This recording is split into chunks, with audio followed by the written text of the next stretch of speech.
નમસ્કાર મિત્રો, પોલીસની ભરતીને લઈ હસમુખ પટેલ સાહેબ દ્વારા ખૂબ જ મોટી અપડેટ આપવામાં આવી છે.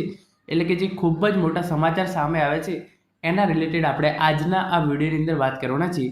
જે પીએસઆઈ અને એલઆરડીની જે ભરતી યોજાનાર છે એ અંતર્ગત જે ઉમેદવારોને ફોર્મ ભરવાનું રહી ગયું હોય તેવું ફોર્મ ક્યાં સુધી, એટલે કે એમના ફોર્મ છે એ ક્યારે ભરવાના ચાલુ થશે અને એની છેલ્લી તારીખ છે એ કઈ છે.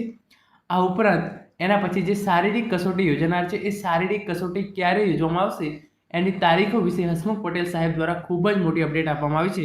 તો એના વિશેની સંપૂર્ણ માહિતી આપણે આજના આ વિડીયોની અંદર જોઈશું. તો હવે શરૂ કરીએ આજનો આ વિડીયો. તો તમે જોઈ શકો છો એ પ્રમાણે પીએસઆઈ એલઆરડી ભરતીને લઈને મોટા સમાચાર. જાણો અરજી માટે પોર્ટલ ક્યારે ફરીથી ખુલશે. એટલે કે પહેલાં આના માટે જે અરજીઓ છે એકવાર મંગાવવામાં આવી ચૂકી હતી, પરંતુ હવે પોર્ટલ છે એ બીજી વાર છે એને ઓપન કરવામાં આવ્યું છે. ગુજરાત પોલીસની અંદર જે 12,500 જેટલી જગ્યાઓ ઉપર પીએસઆઈ અને એલઆરડી એટલે કે કોન્સ્ટેબલની જે ભરતી બહાર પાડવામાં આવી છે એની અંદર હવે જે વિદ્યાર્થીઓને ફોર્મ ભરવાનું રહી ગયું છે એ તમે જોઈ શકો છો કે પોલીસ ભરતી બોર્ડના અધ્યક્ષ હસમુખ પટેલ દ્વારા રાજ્યમાં પીએસઆઈ અને લોકરક્ષક ભરતીને લઈને મહત્વની જાહેરાત કરવામાં આવી છે. ત્યારે આગામી 26 ઓગસ્ટથી 9 સપ્ટેમ્બર દરમિયાન પીએસઆઈ અને લોકરક્ષક ભરતીના ફોર્મ ભરવા માટે પોર્ટલ ફરીથી ખોલવામાં આવશે. આ સાથે ફોર્મ ભરતી વખતે ડુપ્લિકેશનની સમસ્યા ઊભી ન થાય તે માટે મહત્વપૂર્ણ લેવામાં આવ્યો છે. એટલે કે હવે પોર્ટલ છે એ 26 ઓગસ્ટથી 9 સપ્ટેમ્બર દરમિયાન, એટલે કે જે ઉમેદવારોએ પીએસઆઈ અને કોન્સ્ટેબલનું ફોર્મ ભરવાનું રહી ગયું હોય, ઘણા બધા ઉમેદવારોને 21 વર્ષ નહોતા થતા, ઘણા બધા ઉમેદવારો એવા હતા કે એમનું જે પરિણામ છે એ નહોતું આવ્યું, એવા કોઈ પણ કારણોસર તમારે ફોર્મ ભરવાનું રહી ગયું હોય તો 26 ઓગસ્ટથી 9 સપ્ટેમ્બર દરમિયાન તમે આ ફોર્મ છે એ ભરી શકો છો. હવે આના પછી આપણે વાત કરી લઈએ શારીરિક કસોટી છે એ ક્યારે યોજવામાં આવશે. એના પહેલાં અહીંયા જે અમુક સમાચાર આપવામાં આવે છે એ તમે જોઈ શકો છો. જે 2021ની તમે જોઈ શકો છો કે 2021 લોકસભામાં ફોર્મ ભરવામાં જો સ્નાતક થઈ ગયા હોય તો તેઓ માત્ર પીએસઆઈ ભરતી માટે ફોર્મ ભરવાનું રહેશે.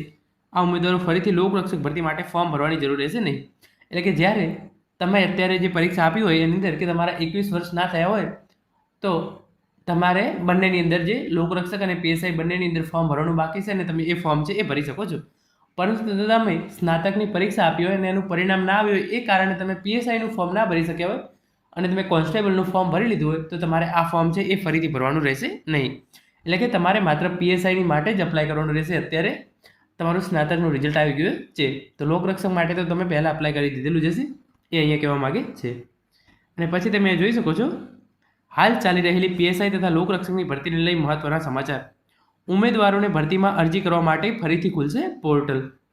પીએસઆઈ અને લોકરક્ષકની ભરતી માટે પોર્ટલ 26 ઓગસ્ટથી 9 સપ્ટેમ્બર સુધી ખુલશે અને ચોમાસા પછી શારીરિક પરીક્ષા લેવામાં આવશે.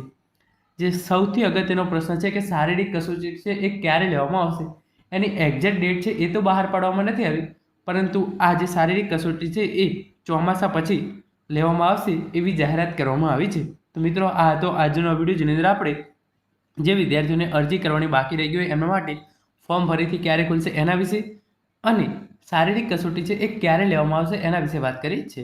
Thank you so much for watching.